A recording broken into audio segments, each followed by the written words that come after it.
70% du truc parce qu'ils avaient peur de ci, peur de là. Alors qu'au final, le dossier, tu vois, il est super costaud.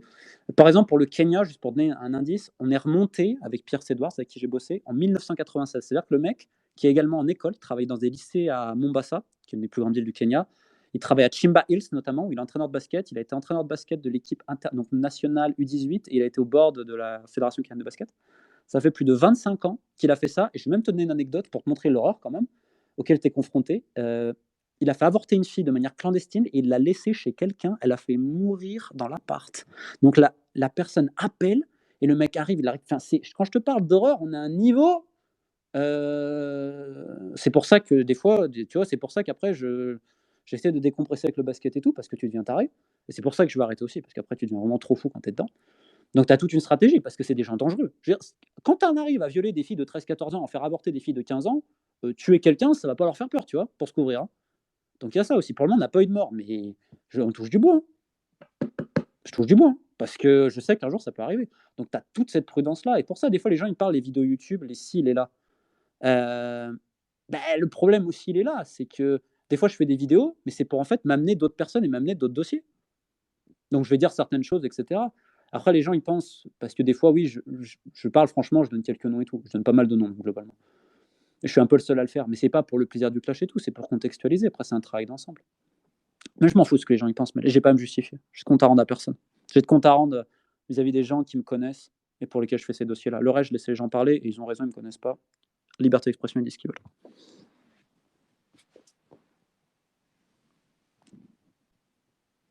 Ah, on m'entend?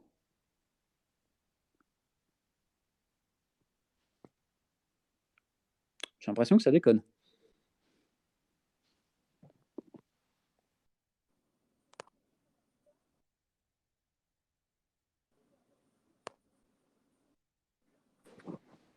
Allô, allô? Allô? Tu m'entends? Oui, c'est bon. Ouais, je t'entends, tu m'entends? Désolé. Oui, maintenant c'est bon, désolé. Ouais, désolé, ça a coupé, je suis reçu un coup de fil. Ah, d'accord, c'est pour ça. Donc voilà pourquoi ces dossiers-là. Maintenant, donc il y en a d'autres qui arrivent, c'est important. Et j'essaye aussi de faire d'autres choses, si tu veux. Je Ouais. ferai bientôt. Et pourquoi je veux aussi m'écarter? Parce que voilà, j'ai d'autres dossiers que j'aimerais traiter, notamment hors sport, tu vois, trafic d'antiquités, braconnage, qui sont des trucs qui me motivent. Toujours dans les trucs gays, tu vois. Pour ça aussi que je vais m'écarter un peu du foot, parce qu'il y a d'autres types d'enquêtes qui me paraissent importantes à faire, toi, si tu veux. Et tiens, après, je vais préciser un autre truc sur un club italien, mais après. Voilà, désolé. Je te laisse, Mel. Elle a dû recevoir un autre appel quand ça fait comme ça, donc je vais continuer à meubler tout seul, ce n'est pas grave. Sur le club italien, comme je le disais, parce que j'en avais parlé, c'était l'été dernier. Tu vois, par exemple, ça, c'est un dossier, j'y travaille depuis juillet, les avocats me cassent les pieds. Et il faut toujours contacter. Là, en fait, on doit retrouver, si tu veux, des gens, notamment quelqu'un dont on a perdu trace, qui est un joueur de foot professionnel, qui a signé donc au club de Spezia Calcio. Et lui, on a perdu sa trace. On a perdu sa trace, littéralement. Et tiens, ça me fait penser à une autre histoire, je vais raconter parce que c'est important de parler de tout ça. Tu C'est la m'entends? réalité du sport Tu international, en m'entends? fait. Là, je t'entends, mais Ouais, j'avais coupé mon micro. Concernant, le joueur qui a disparu, il y a une joueuse aussi qui a disparu. ouais. Bon, je vais te le raconter. Je Ouais, je t'en veux avais bien. parlé. C'est un ami, vraiment un mec en qui j'ai totale confiance dans ce pays-là. Il me parle d'une histoire qui a été confirmée. En fait, tu as une joueuse internationale qui a été abusée par l'un de ses coachs, qui était membre de la DTN. Donc, on est encore en équipe nationale. Et la fille a disparu. Ça fait plusieurs mois. Elle a disparu au sens propre du terme. Personne ne sait où elle est. Donc, il m'en parle. Et là, putain, t'es là, tu te dis. Peut-être tu tombes un peu des nues. Tu sais, quand tu as le truc là en toi, franchement, tu prends une claque. Tu te dis, mais carrément, maintenant, la fille, elle a disparu. C'est une fille internationale. Ok. Donc, on essaye de remonter. Il me dit, je vais remonter pour toi. J'ai 2-3 gars dans ce pays-là, tu vois, en qui j'ai confiance et tout. Et de ce qu'on sait, en fait, si tu veux, le gars l'avait quasiment acheté à sa famille. C'est un mec c'est un mec éducateur FIFA, tu vois, FIFA instructor, enfin tous les trucs. Hein. Bon, le mec est mort du Covid, pour la petite anecdote. Cette espèce d'ordure. Et il l'avait en gros payé sa famille. Et en gros, il avait le droit, si tu veux, de faire ce qu'il voulait avec la fille. Quoi. Il a acheté à sa famille? Ouais. En fait, la famille lui a dit, en gros, parce qu'il l'a mis enceinte, en la violant. Et la famille lui a dit, non, mais en fait, t'avortes pas, tu vas garder son bébé. Et donc, elle n'a pas voulu. Et elle a Elle est allée se faire avorter. Elle est partie chez d'autres personnes de sa famille. Et elle s'est volatilisée. Et visiblement, des nouvelles qu'on a, elle en fait est dans un autre pays. Mais quand on te dit elle a disparu, et que le mec en qui j'ai tellement me dit Romain, elle a disparu, personne de nouvelle. Et Ouais, mais visiblement, elle a plein d'autres détails. on essaye de retrouver sa trace, si tu veux. C'est une chose internationale. Et tu vois, ça, ces dossiers-là, normalement, c'est pas à moi de les gérer. C'est à la FIFA, c'est à la police de certains pays aussi. Mais là, tu parles de trucs, mais qui sont tellement graves. Mais tellement graves. Tu vois, je vais te dire un autre truc. D'ailleurs, les gens qui m'écoutent, notamment sur le continent africain, je sais qu'il y a beaucoup de trucs là-dessus. En Europe aussi, n'hésitez pas, partout, en Asie, etc. Mais tous ceux qui ont des dossiers dans les fédérations internationales sportives, ça, je continuerai toujours, tu vois. Parce que c'est trop important et je sais à peu près comment faire.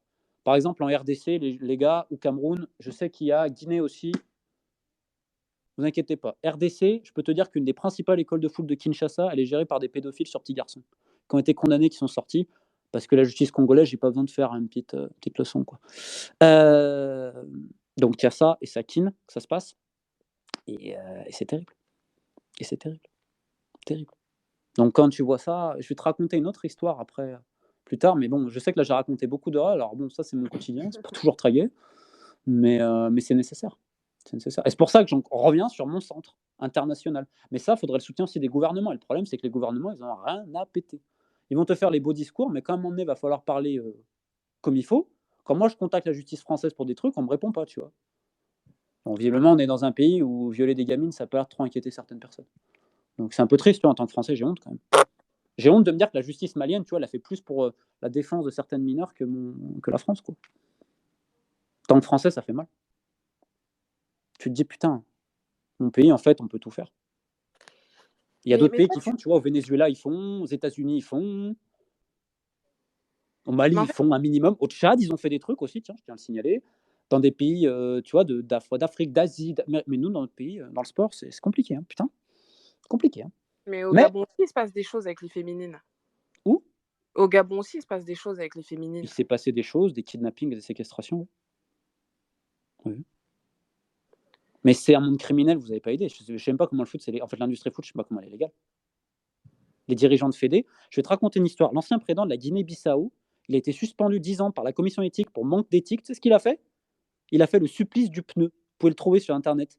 C'est-à-dire qu'il a pris un gars, il l'a entouré de pneus, il a commencé à essayer de le faire cramer. Tu te rends compte les dirigeants qu'on a? Attends, c'est des présidents de Fédé, les gars. Tu lui as fait le supplice du pneu dans plein cagnard et tu vois la vidéo et sa défense au début c'était de dire non, c'est pas moi. Et les mecs, c'est des créatifs quand même. Hein. Je vais te raconter une autre histoire, tiens. Alors celle-là, elle est drôle, elle est loufoque, les gens qui aiment bien les anecdotes. Je ne donnerai pas le nom du pays, je dirais juste c'est un pays africain. Pourquoi beaucoup d'affaires elles sortent sur l'Afrique et pas en Asie? Tiens, petite parenthèse avant. L'Asie, c'est encore pire niveau corruption et tout que la CAF. Hein. L'AFC, c'est ce qu'il y a de pire, hein, vraiment. Hein. Mais sauf que c'est loin et c'est aussi au niveau linguistique, c'est plus compliqué. En Afrique, l'anglais et le français, tu te débrouilles un peu de partout, sauf dans les ex-colonies portugaises. Bref, je termine sur mon exemple, écoute bien. C'est un match de U17, donc qualif CAN. Et tu as le Botswana qui porte une réclamation contre ce pays parce que le capitaine, il se rend compte qu'il n'a pas vraiment 17 ans, tu vois. Mais bon, c'est le Botswana, tout le monde s'en tape. Bon. Passe le Sénégal. Réclamation, le Sénégal, c'est un autre poids. Donc, la sélection en question est convoquée au Caire, des headquarters, le QG de la CAF. Bon.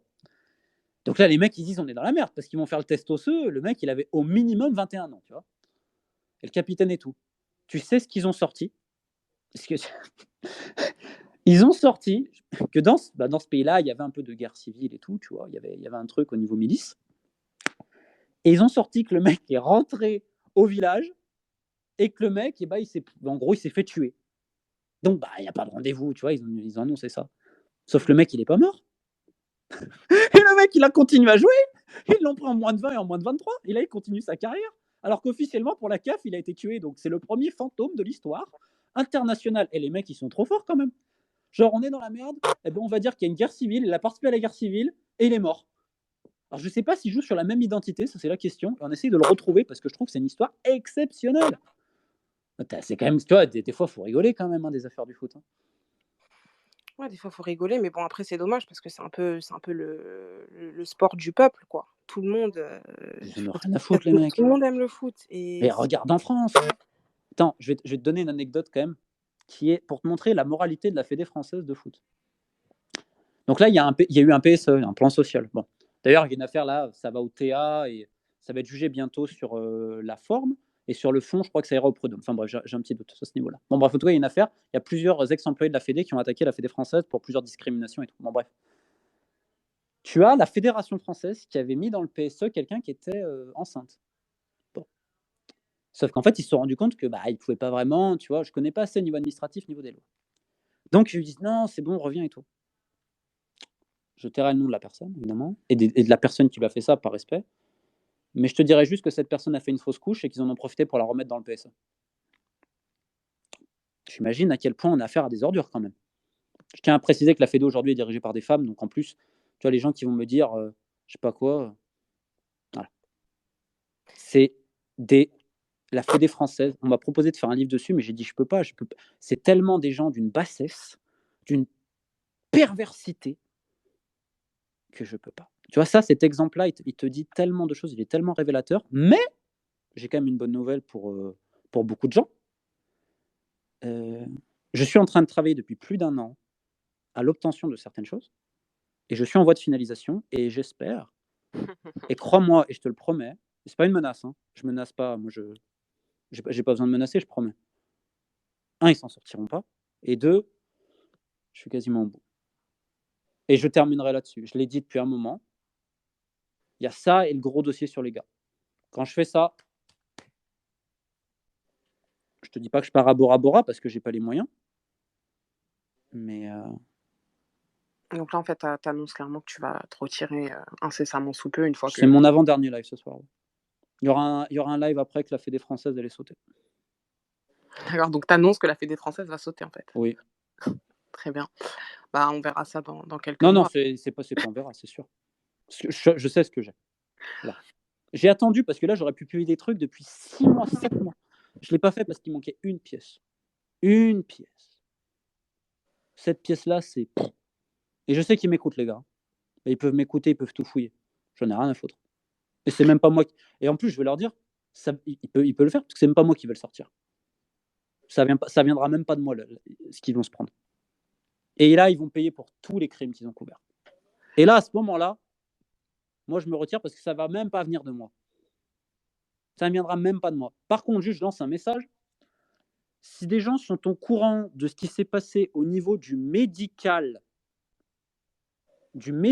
à Clairefontaine entre les années 2005 et 2012, et vous connaissez l'histoire, merci de me contacter parce qu'il y a vraiment eu du sale. Je n'en dis pas plus. Les gens et les intéressés auront compris. N'hésitez pas, depuis mon site internet romainmoïna.com, c'est sécurisé, vous pouvez me contacter par le formulaire de contact. Quand on fait le boulot, on le fait au bout. Et je tiens aussi autre chose à dire pour terminer sur la Fédé française. C'est une honte de laisser Noël Le Graët président, non pas pour tout ce qu'il a fait, mais parce qu'aujourd'hui, c'est même pour sa santé. Ce serait mieux, voilà. Mais il y a des gens qui sciemment le laissent. Ils ont un intérêt, ces gens-là, à le laisser s'enfoncer dans ce qu'il dit. C'est quoi ces problèmes de santé? Je ne vais pas rentrer dans les détails trop privés et je lui souhaite un bon rétablissement, mais aujourd'hui, c'est. Voilà. Je dis, voilà. Il y a des gens qui le savent et qui en profitent pour le manipuler. C'est sale. C'est très sale. Les plus pervers dans cette fédé ne sont pas ceux qu'on croit. Non, je vais te dire mieux. Les plus pervers dans cette fédé ne sont pas les porcs. Ouais. Non, mais en fait, attention, parce que ce que tu dis, ça peut donner des circonstances atténuantes à ce que tu vas dénoncer plus tard. Ah bah non, parce que ça Tu vois c'est ce que je veux dire? non. Non, mais là, je te parle de maintenant, au moment exact. Mais il n'y a pas que lui. Tu crois que Brigitte Henriquez, la responsable du CNOSF, elle n'est pas au courant de ce qui se passait? Non, mais il faut arrêter de prendre les gens pour des cons quand même. Hein. Ta vice-présidente de la Fédé. Moi, ce qui me fait rire, c'est que tous ces gens-là, ils se regardent tous, ils essayent tous de paraître propres, alors qu'ils couvrent des trucs, mais inimaginables. Quoi. C'est le foot. J'ai envie de te dire. Et vu que tout le monde s'en tape, on va te dire qu'il y a eu prescription d'1 mois après une enquête de plus de 2 ans. Oh, c'est pas de bol, prescription d'1 mois. Oh merde. Ah, c'est ce qui s'est passé en France. Et comme me dit quelqu'un par message que je connais et que je salue, les plus pervers dans cette fédé sont des perverses. Et elle a raison. Cette personne qui m'a envoyé ça, elle a raison. Je vais me faire des copains, tiens, demain. Ouais, je sens que demain, ça va. Ah tiens, passage, ça me fait penser, parce que visiblement, je suis attaqué en justice par le président de la fédé de la Ligue de la Réunion, monsieur Yves Etev. Alors tu vas rire, parce que pourtant, j'ai rien dit, alors je pourrais, vu ce que j'ai, mais bon, je ne peux pas prendre tout le monde. Le mec, il m'attaque parce que j'ai partagé un article qui parle de lui. Donc maintenant, j'ai même pas le droit de partager des plaintes qui parlent de lui. C'était à l'article en question où donc il passait des mains aux employés de la Fédé en les traitant de salopes. C'est vrai que c'est peut-être une manière ou d'une autre d'accueillir des nouvelles collègues, on imagine bien. Mais donc maintenant, je suis même attaqué juste pour reprendre des articles. Donc il m'a donné envie de lui donner une bonne raison d'attaquer. Au moins qu'il ait quelque chose, tu vois, que j'ai dit quelque chose, c'est pas drôle sinon. Et je tiens à signaler qu'il a perdu son procès puisqu'il avait attaqué les journalistes en question qui avaient fait ces articles-là et il a perdu. Donc, be my guest, Yves Etève. Et alors, Yves Etève, c'est un objectif. Je ne dormirai pas tant que Yves Etève est encore là. Donc, Yves, depuis La Réunion, et s'il y a des gens de La Réunion qui connaissent les Micmacs,